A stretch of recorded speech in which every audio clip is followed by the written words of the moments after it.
let's move on to the Vancouver Canucks. I feel we haven't talked about them enough. But they That keep was a giving joke. us. They That keep. was a joke. I just want to be clear. I am joking. Yeah, because you They love it. They keep I giving us headlines. I know they do. Um, so we got a couple things that's come out since last episode about the Vancouver Canucks, and it's always juicy.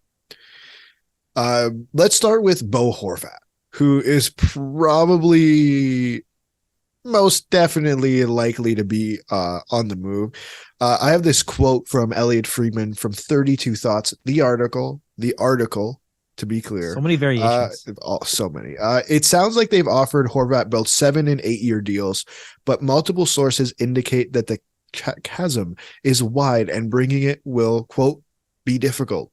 They've definitely put him on the market with teams indicating the Canucks are asking what you'd want for a premium rental. Tight cap situations mean there's time to sort it out and Vancouver could try to sign him again. The challenge as I see it is they're not keen on going over Miller's $56 million contract, and Horvat's monster season puts him in position to go above that. Well, they really shot themselves in the foot with that one. They did. One more thing. I guess we're talking about trades, and we were just talking about Brock Besser a couple weeks ago, and now we're talking about Bo Horvat. But Pierre LeBrun also added that it seems that Vancouver's is looking for more of a hockey deal to upgrade at center and or right shot defense if possible, and bring in a player in the 20-something age range. That's super interesting. Yeah. Like Refusing to rebuild. Well, I mean, I know we're gonna get to the next part of it, yeah, but it's just I don't see it's like a middling thing where when you think about like that leadership you had with Horvat and just the type of game he plays, I think it complements any team so well. And the fact that he did want to stay in Vancouver, at least initially, and then you pay all these other guys before your captain.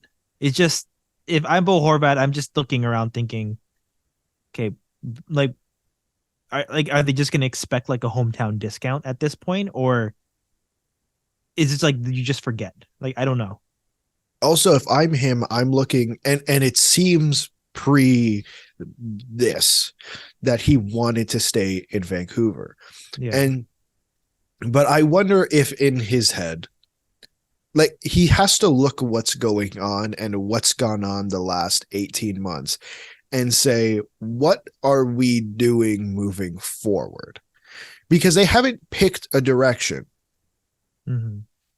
They haven't Like decided what way they're going to go.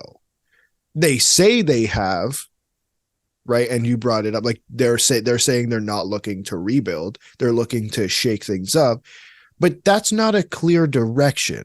This is what we're going to do in the short term. it's what I kind of felt they've been doing the last few years. I've complimented them a lot before when they had that really good playoff run where I think a lot of us thought that, okay, great, that was amazing. Let's build off of that. And ever since that, it's been kind of quiet. It's been we're spending a lot of money, but we're not getting the results. Yeah, that's pretty much what's going on. I want to just quickly wrap up the Bo Horvat stuff, and then I want to get back to the Yeah. not rebuild. I'd be curious to know, and we did this exercise with Brock Besser. Now I think it's fair to do it with Bo Horvat. Now that it seems more and more likely that he's going to be traded, if you had to pick, I'll pick two teams who you think he could go to. What two teams do you think that would be? Oh, Pure speculation. pure Pure speculation. speculation. Like no, again, no insider information we have here. Okay. I'm gonna say because they always do this and they don't care about prospects or picks. I'm gonna say Vegas Okay, okay. because they're not afraid to throw one of their other larger contracts under the bus, so they could try to fit them. And I'll say, like this is without speculation, but it's just maybe I heard about it too much. But would it be weird to say Tampa Bay? Man. No, like the thing is with Tampa Bay, if I'm just looking at it just without looking at picks, prospects, etc., based on their previous history, I wouldn't be awfully surprised. It's just they don't have anything that they don't have a lot to offer, right? Because their next Yeah, two first round picks are out the they're door gone. to Chicago. I don't know their prospect pool great, but I just can't see there being enough. And the issue here with what they're asking for, that would mean someone from their roster would have to come out Mm-hmm. if that's what the return they're looking for is. And they just the guys that come first to mind are all guys they literally just locked up. Right? Yeah. They literally just locked up. I'm not suggesting that this is something that would be a deal. I'm just spitballing here. Anthony Cirelli literally just signed him to an extension. Nick Paul just signed him to an extension. Brandon Hagel has 2 years left at 1.5. They're not. I can't imagine they're giving that up. I mean, Pardon? there's Cal Foot. I don't know, like, because he is There's kind of Calfoot. Yeah, fair. right hand shot. Right hand Shooting shot, guy. Yeah. 24. I'm just thinking if you're trading Bo Horvat, like you're gonna Yeah. want some type of substance in return. Not saying that Calfoot isn't something of substance. I just don't know if that it seems like they're trying to find a solution to the problem they have, and I don't think Calfoot is necessarily going to be that. But in any other circumstance, would I Yeah. say Tampa Bay are in on that, or would be in on Bo Horvat? There's one team in particular. There's two, I guess. Number one being the Islanders. This might be great. Like again, if this were ever to come out, the deal would be axed because That's true. It's axed. We're already talking about it. We're already talking about Yeah. it. That's fine. But again, you'd think they could use a scoring guy like Bo Horvat, who was on pace for like 50 something goals last week. And then another team to add into that mix would be Colorado. Yeah, I was thinking who's Colorado depleted too. at the moment. And they surviving, but depleted. Yeah, and they have. Yeah, I think you've convinced me with Colorado that they do have that asset. They have those assets to really do something about it. Yep. And I think they're showcasing a few of their younger guys too. And those wingers that you've mentioned, Vancouver is looking at. Maybe you could find something there. And I think it fits for Colorado. I think it's the perfect fit because it's exactly what they need. When that lineup is healthy, you already have down the middle. You have Nathan McKinnon there, who's one of the best players in the NHL. And then after that, it feels like your center depth slows down a bit. Like you have Evan Rodriguez, who, okay, listen, like bottom six guy, with all due respect. You look at a guy like Alex Newhook, who's very, very young. But I think if you look at what they had last year, having McKinnon and Kadri, bringing in a guy like Horvat, to have McKinnon and Horvat would be just as deadly. Especially like you look at the comparisons, Kadri was on a career year last year, and I'm pretty sure Bo Horvat's on a career year this year as well. Like it's wild. It's wild. I think to me, Colorado seems like the perfect fit in my head.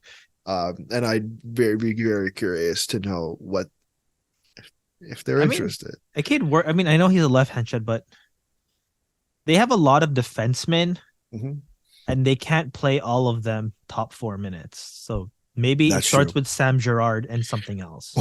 Oh, Daniel. Oh my goodness. That would be and he can play on the right. Yeah. So that'd be interesting. Oh man. Let's go back to Vancouver. So something that came out from 32 Thoughts Hockey Night in Canada is that Vancouver, we said before, is not looking to rebuild. And they have one untouchable player. One. Do you know who that is, Daniel? It was Elias Pettersson, which, okay, so when I told you they keep giving us headlines, it's just crazy. Like, I can't think of the players right now in the locker room saying everybody's on the market except this one guy. Except you. Yes. That's why. Like, Not that it's wild, it's just, which means there's one player that we didn't mention, Quinn Hughes, who they said it would take an absolutely mammoth offer uh to take off Vancouver's hands. Is this like, so the whole consensus in Vancouver is they're not going to tear it down? So Like, like, is it does I'm just confused at what they're trying to do here. yeah, because like given his age, his skill, what he's done already before, wouldn't Quinn Hughes also be on the untouchable list? Like in my opinion, for how young he is, the position he plays, the way he plays, what he's been able to do, wouldn't be this be like the prime example of a player that you want to build your foundation around? I would say so. Like, the thing is What else is uh, out there? not a whole lot. Like, I'm looking at the thing that's the most confusing is that Pedersen is untouchable, but Quinn Hughes isn't. Like, to Yeah. me, when I look at the Vancouver Canucks, and we'll touch on Thatcher Demko. I'm very interested in that, like how his name was just completely left out of all this discussion. But to me, when I look at the Vancouver Canucks and what they've done, what those two guys in particular have done over the last few years, yeah, there's been some rough patches for both of them, for absolutely for both of them. To me, they're on the same level. They're Yeah. on the same level of caliber of player, and especially for that team who, other than those two, doesn't always look like it looks a little bleak. Yeah, it looks a little thin when you look beyond those two guys that, or at least those three guys. I still put Demko there. Yep. Of those three guys that I consider your foundation, the guys that you're supposed to be building around, and it's weird to me that you would have again on the spending, like you have Ilya Mikheyev, you Mm-hmm. have JT Miller on those types of deals. If I could put Tyler Myers on those types of deals too, and it's like you just forgot about what you had to do for the guys who are your core. That it's like when I talk about them spending the money, it's something that like they just missed the point. They just missed it. Like they gave the supporting cast all this money. And I'm not saying JT Miller's supporting cast player. He's a great player, but I guess given his age, the position he plays, like it's not a prime thing. I think about when you think about Elias Pettersson, or you look at that defense and it's really just Quinn Hughes who is like the star potential guy. And I think when you say they missed the point, I think that feels so spot on. When you look back at what we're taught when they were talking about the summer, and their whole thing was, well, we're going to try to sign both Bo Horvat and JT Miller, with our priority being Bo Horvat. And then that changed because Yeah. JT Miller obviously signed that contract. I just, I wonder if them getting JT Miller to sign was, I wonder if them getting JT Miller to sign was the swing in direction. Like, I can't see. Whereas, okay, you weren't getting exactly what you want for JT Miller last season, but you guys were not. It was not a fun. Yeah, it was fun at the end of the season, but never, like, let's not forget how their season started under Travis Green, and we look at them, some of the things that Jim Benning did. Um, it's just they. I feel, and this is full 2020 hindsight, and I fully understand that. I just feel, looking at the situation, you probably could have traded JT Miller, re-signed your captain, and now you have assets from trading JT Miller. Like, yeah, it's not the perfect scenario, but now you're left with JT Miller and co. You have Bo Horvat, who's yes is having a career year, but I'd be like, are they going to me is are they going to get as much for Bo Horvat as they could have gone for JT Miller last year? And to me, the answer is no. To me, the answer is no, because you could have JT Miller for 2 playoff runs, or you can have Bo Horvat for like 25 games in a playoff run. What's worth more? To me, that's JT Miller, not because of the player, but because of the 2 playoff runs. And that's where I think the direction, you're right, and the direction is all off. And like, okay, where are we going? Now you're stuck with JT Miller, great player, point per game player, but now you're stuck with JT Miller for 7 more years, and that like there's respected people in Vancouver who are saying that locker room is not the easiest to be in. Yeah, and now you're letting your captain, and Luke Shen is probably going to go too. I like that you mentioned him. I had to. My boy. I had almost at 1,000 games, almost there. Yeah, I guess it's just weird now. It's just like an ominous time if eventually JT Miller becomes the captain of the team. And when I mentioned like you missed the point here, it's also, and it's not the same caliber of players I'm comparing, but it's like a situation that we saw with St. Louis where it's like, okay, listen, Alex Petrangelo's waiting for a new contract. What are you going to do about that? We're going to get Justin Falk and extend him. And extend him. And extend him. You know what I mean? Like, don't think that didn't sour the grapes a little bit. We all know that the day it happened, did we not literally was like, why? What? Who? What are we doing? No, it was wild. Like, it's just, it feels like that's such a good comparison. It feels very similar to that, except the St. Louis Blues might be in a little bit of a better position than the Vancouver Canucks. Yeah, they got Torrey Krug, where he's having, according to my fantasy team, he's having a very rough year, but he's still a solid player. He's performed well, with the exception of this year. That is, yeah. I before we move on, I want to do a little bit more about what was said. Why, and maybe I've completely missed it. Mm-hmm. Why are we not talking about Thatcher Demko not being a part of? He not even mentioned in the conversation. Like, you brought it up before. You think those 3 are the Canucks core.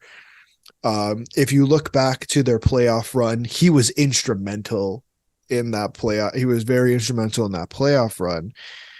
And he's not having a good year.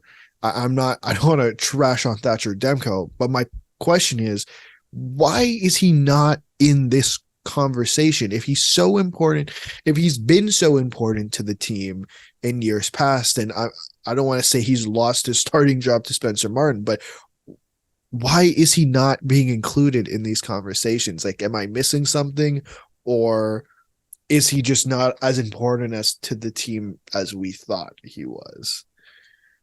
I don't know. It's just, I think there's been so much hype with him. I remember it was a lot about, just waiting for him. He's playing in Boston College. Let's get things gradual with him. But with those playoffs, he really did prove how good he was. And, I mean, I don't want to say outlived, because they're still alive and they're playing. But, he was able to get the job away, and, with Jacob Markstrom leaving, and then with Braden Holtby trying to come in, and then, things not working out there, and they still kept Thatcher Demko. And for what he's been given in front of him, he still was pretty solid now. So right. I think it's just maybe with the injury, they're just looking at what they really have, because Spencer Martin's been a great surprise for them, but he's not, at least at that level. Like, he's not at all at that level that we're seeing with Thatcher Demko, or for the amount of hype, the amount of patience, the development they've put into this guy. I don't think they're giving the appreciation that he deserves.